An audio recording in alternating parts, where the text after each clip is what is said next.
भारतीय संस्कृतीचं सर्वात मोठं वैशिष्ट्य म्हणजे या संस्कृतीच्या माध्यमातून जगाला दिला गेलेला विश्वशांतीचा विचार. इतर संस्कृतींमध्ये ज्या काळामध्ये रक्तपात, हिंसाचार हा स्वभावधर्म होता, त्यावेळेला भारतीय संस्कृतीच्या माध्यमातून बुद्धांचा आणि महावीरांचा विचार साता समुद्रा पार गेला होता.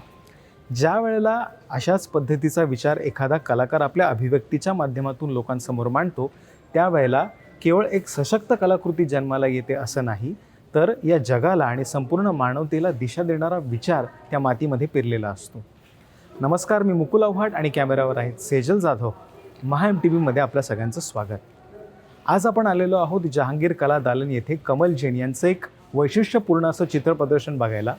या चित्र प्रदर्शनामागची अनुभूती नेमकी काय आहे ते आज आपण त्यांच्याशी संवाद साधल्यावर जाणून घेणार आहोत. चला तर मग.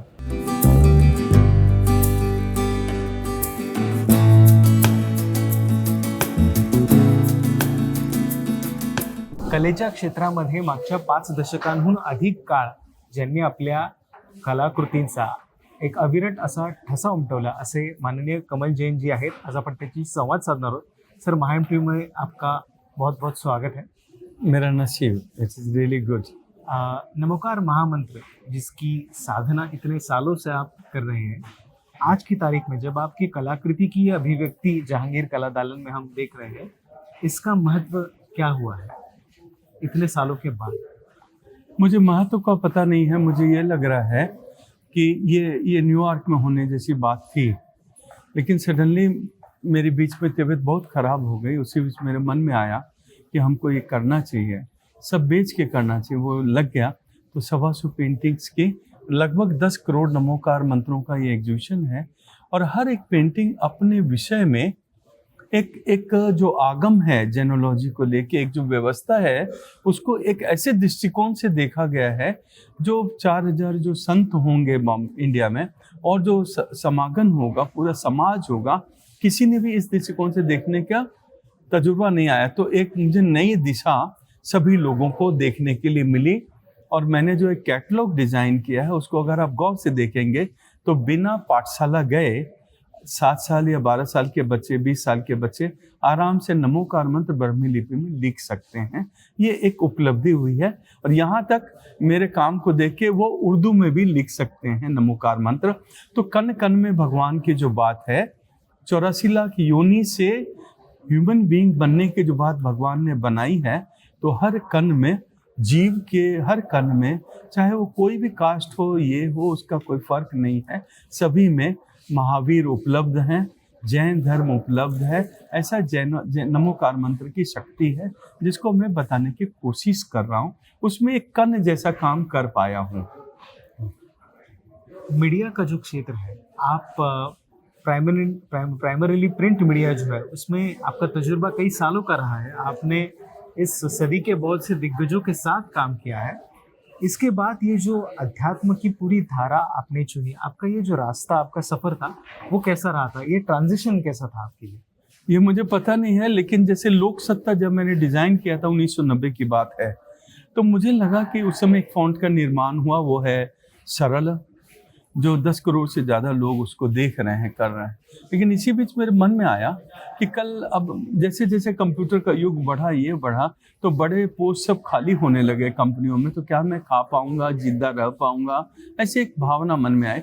तो मेरे मन में आया क्यों नहीं अक्षरों को लेके, जो माँ बहुत अच्छा पूरन पोली खिलाती हैं, या साबूदाना बड़ा खाते हैं, या हम बड़ा खाते हैं, या नाश्ता करते हैं माँ के हाथ का, उतनी खूबसूरत अब मैं अपने मंत्रों को, अक्षरों को कर सकता हूँ क्या? तो उसको एक प्रकार का लोच देते देते, एक एक विषय पे काम करते करते मैंने सभी मंत्रों पे रिसर्च किया. उसमें गायत्री मंत्र, हनुमान चालीसा, काली मंत्र, अजान, सबको खूब बारीकी से सुन के 7 साल रफली लगे उसको समझने में. फिर मैंने सब मंत्र के रिसर्च, जैसे मैं जब गायत्री मंत्र बोलता हूँ तो मैं गायत्री माँ के दर्शन की बात करता हूँ, हनुमान चालीसा बोलता हूँ तो मैं हनुमान की पूजा की बात बताऊँ, या मोहम्मद की बात करता हूँ तो मोहम्मद की बात कर रहा हूँ. लेकिन नमोकार मंत्र एक ऐसा है जो नमोकार मंत्र जो है विश्व के सभी गुणी को नमन करता है, अरिहंत सिद्ध होता है, और उससे आप प्योरिटी की तरफ जाते हैं. ऐसी भावना इस 5 लाइन की है. वो तो और भी लाइन्स है, 9 लाइन्स है, लेकिन मैंने 5 लाइन को लेके मेरी पद्धति से खेलना शुरू किया। तो तमिल है, बंगला है, उर्दू है और लैंग्वेज है। यहाँ तक कि मैंने फिर ब्रह्मी सीखा, आचार्य सुनील सागर जी एक हैं उनसे, और मैंने ब्रह्मी के निर्माण में मैंने एक फ़ॉन्ट का निर्माण किया जो मेरे पेंटिंग में लगा है, जो विश्व का पहला फ़ॉन्ट है जिसमें ब्रह्मी लिपि में नमोकार मंत्र की चर्चा है।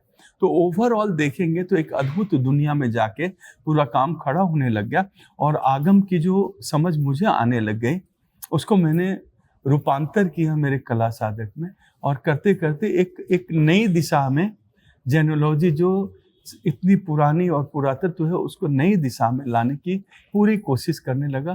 तो अभी उसका एक कण कर पाया हूँ जो आपके सामने प्रस्तुत है।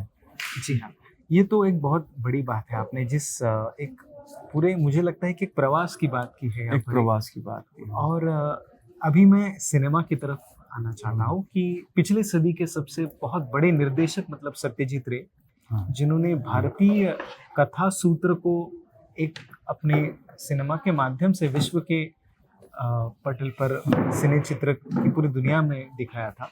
आपका उनसे परिचय बनारस में हुआ था, तो उसके बारे में मैं जानना चाहता हूँ। मुझे पता नहीं था, मैं उस समय 19 साल का था और बनारस में पढ़ रहा था। तो जब मैं बनारस घाट पे आया तो देखा कि एक अद्भुत व्यक्तित्व, मतलब मुझे पता नहीं है क्योंकि मैं न महावीर भगवान से मिला हूँ न ऋषभ देव को जानता हूँ, लिटरेचर में जरूर जानता हूँ, पुरातत्व में जानता हूँ, लेकिन मैंने भगवान का रूप देखा एक व्यक्तित्व में जो एक इलिस्ट्रेटर थे, बहुत सारी किताबों के कवर किए, और वहाँ से निकल के शांति निकेतन से job second year third year छोड़ के फिर कलकत्ता में एक जगह है, उसका नाम है चौरंगी के पास सिनेमा हॉल है जहाँ वो हमेशा फिल्म देखते रहे। तो उनको फिल्म का प्रभाव इतना ज़्यादा पड़ा उनके ऊपर, उनकी एक फेवरेट फिल्म है बाइसिकल थिप, जो अगर आप देखेंगे तो सिनेमा के कैमरा के अध्याय में सबसे बड़ा काम होगा बाइसिकल थिप का, कि कैसे आप अपनी चीज़ खो जाने के बाद खोजते हैं। और एक बाप और बेटे की साइकिल की छोटी सी कहानी है जो फ्रांस के एक गांव में पोस्टर लगाता है। आप जब देखेंगे उनकी हर फिल्मों में आप camera, image, Jain Indian culture, basically उसकी खुशबू इतनी ज़्यादा है कि वर्ल्ड के किसी ने उस तरह से नहीं सोचा। मेरे ऊपर बहुत प्रभाव आया, और मैंने सोनार किला करके उनकी एक फिल्म की बात हुई तो मैंने उसके ऊपर एक वर्क किया 19 साल की उम्र में उसी स्कूल में बनारस फैकल्टी में। वो वर्क की एक कॉपी मैंने खोज के लगाई है। उस समय न कंप्यूटर होता था न पेन पेंसिल, तो मैंने पेंसिल के बैक साइड में तोड़ के पॉइंटलिज्म से वो चेहरा बनाया है। लेकिन मुझे पता नहीं था कि मेरे गर्भ में, जैसे एक औरत के गर्भ में बच्चा होता है, वैसे मेरे गर्भ में जो इमेज था, इस कैटलॉग में लिखा है मैंने कि 24 साल के बाद जो मेरी बच्ची पैदा हुई वो सेम चेहरा लेके पैदा हुई। तो ये एक समागम होगा भगवान का रूप के अंदर, जो पिछले जन्म का हो गया या इस जन्म का मैं कह नहीं सकता हूँ। तो वो जो समागम हुआ है वो उस इमेज में, और मेरी बेटी अभी दुबई रहती हैं, कल आई हैं एग्जीबिशन के लिए, आप देखेंगे कि दोनों सिमिलर चेहरा है, पूरी व्यक्तित्व एज इट इज है। तो आप अगर किसी चीज को बहुत जन्नत से प्यार करेंगे तो ऑटोमेटिकली खुदा आपके पास है। भारत के पंतप्रधान नरेंद्र मोदी जी, इनका एक तपपूर्ति हम जिसे कहते हैं वो हुआ है 12 साल की अवधि के बाद। भारत ने कई स्थित्यांतर देखे और आज भी भारत एक नए मोड़ पे आया है। तो उस हिसाब से आपका जो आर्टिस्टिक एक्सप्रेशन है वो किस तरीके से हमारे पंतप्रधान जी को देखता है, इसके बारे में जरा बताइए। देखिए, हमारे जो पंतप्रधान हैं अभी, नरेंद्र दामोदर दास मोदी, सच पूछें तो एक युग पुरुष हैं। अगर हम सरदार पटेल को काउंट कर रहे हैं, और अगर हम लाल बहादुर शास्त्री जी को देखें, इंदिरा जी को देखें, अगर हम गौर से देखते हैं तो मैं इंदिरा जी का बहुत प्रभाव है मेरी सोच में। क्योंकि जब बांग्लादेश आज़ाद हुआ था तो मेरे पास एक किताब है, उस किताब का पहला पन्ना ही जहर है। जहर इन द सेंस, उस किताब का पहला पन्ना है, किशोर पारिक एक बॉम्बे के फोटोग्राफर हैं, वो बांग्लादेश में आज़ाद नहीं हुआ था तब काम कर रहे थे। तो वो किताब एक कॉपी मेरे पास है, जो बांग्लादेश के कॉन्सुलेट मेरे से मांग रहे थे, मैंने नहीं दिया उनको। वो बोले फिर जेरोक्स करके दे दो। तो 200 रुपये लगेंगे। तो मैंने बोला जेरोक्स करके भी मैं नहीं देने वाला हूँ, मैंने नहीं दिया। तो उन्होंने 200 रुपये दिए तो मैंने करा के दिया। वो किताब इतना जहर है, उसका जो पेज 1 है उसमें रात में जो पाकिस्तान ने हमला किया था, ब्रूटल मर्डर हुए थे, लोग भागने लगे गांव के, जो बाहर की बाउंड्री के तार थे उसमें लाशें फंस गई, 3-4 दिन तक लाश निकल नहीं पाई चल के खुद, और कवर जो है, एक कौवा जो है लाश खा रहा है। तो पूरा बांग्लादेश जो है मुझे इस तरह से दिखा। तो मैं माँ दुर्गा बोलता हूं इंदिरा जी को, जिसके कारण वहां पे उन्होंने ब्लैकमेलिंग की या ब्लफ किया कि इतने मिलिट्री आपको घेर लिए है, जो भी कहानी है, और 70 या 90,000 शायद पाकिस्तानी मिलिट्री को उन्होंने कब्जे में ले लिया और उस देश को आजाद करा दिया। आज जो भी स्थिति है वो गलत है। तो नरेंद्र साहब ने जो एक बहुत बड़ी बात बोली, घर में घुस के मारेंगे, पुलवामा अटैक पर, ये मैंने मेरे अक्षर की शक्ति को मैं बताने की कोशिश कर रहा हूं, क्योंकि मराठी होगे तो बंगला नहीं पढ़ पाओगे, तमिल होगे तो भी नहीं पढ़ पाओगे, मैं भी नहीं पढ़ पाऊंगा। लेकिन मैंने सीखा जानबूझ के इस काम के लिए, तो मैंने घर में घुस के मारेंगे ऐसा लिखा। तो इतना दुख है मुझे इस बात को लेके कि पाकिस्तान को हम जब चाहे तब मसल सकते हैं, इतनी शक्ति है भारत माता की इस जमीन में। तो बांग्लादेश और बॉर्डर को संभालना सबसे ज्यादा जरूरी है। अभी की सरकार को हम पूरे देश को संभाल सकेंगे, ऐसी मेरी कामना है। इसीलिए मैं मोदी जी को आगाह कर रहा हूं, घर में घुस के मारेंगे। पाकिस्तान की दरकार नहीं है, बंगाल को संभालने की दरकार है। और ये मैंने आज से पुलवामा अटैक को 8 साल होने हैं रफी, तब किया था मैंने, उस समय बनाया था। लेकिन अभी गौर से देख रहा हूं तो ठीक इन्होंने वो शक्ति पाई है दुर्गा और माँ की और शिव की, कि उन्होंने वो कन्वर्जन आया है और अभी आप पूरी तरह से जीत के वहां आए हैं। लेकिन ये बहुत छोटी सी बात है, उस जगह को संभालना बहुत कॉम्प्लिकेटेड है, क्योंकि behaviour of the people is very bad. उसको संभालना जरूरी है और वो होगा, ऐसी मेरी भावना है, जो मैंने पहले ही ड्रॉ कर दिए थे।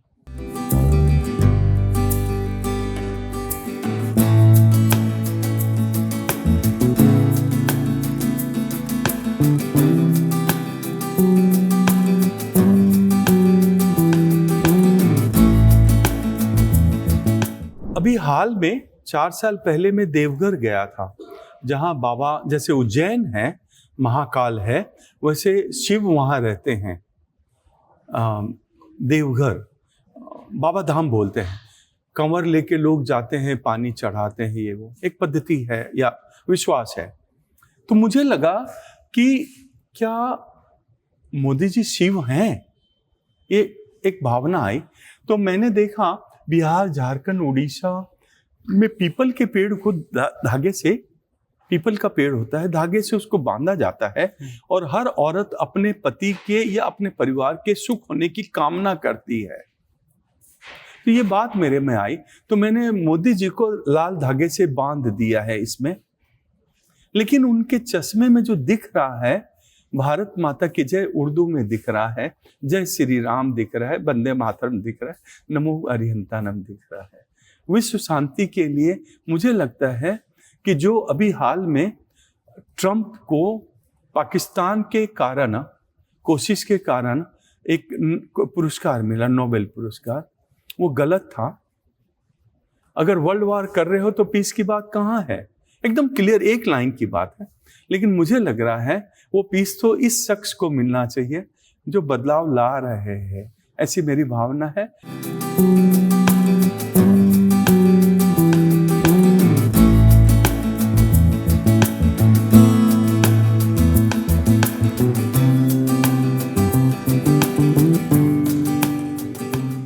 अध्यात्माचा विचार आपल्या कलाकृतीतून व्यक्त करणाऱ्या कमल जैन यांची चित्रसृष्टी आपण आता बघितलीच। मात्र त्याच वेळेला ज्या वेळेला एखादा कलाकार आपली राजकीय अभिव्यक्ती सादर करतो, त्यावेळेला सुद्धा ती किती सकस असते याची सुद्धा आज आपल्याला प्रचिती आली।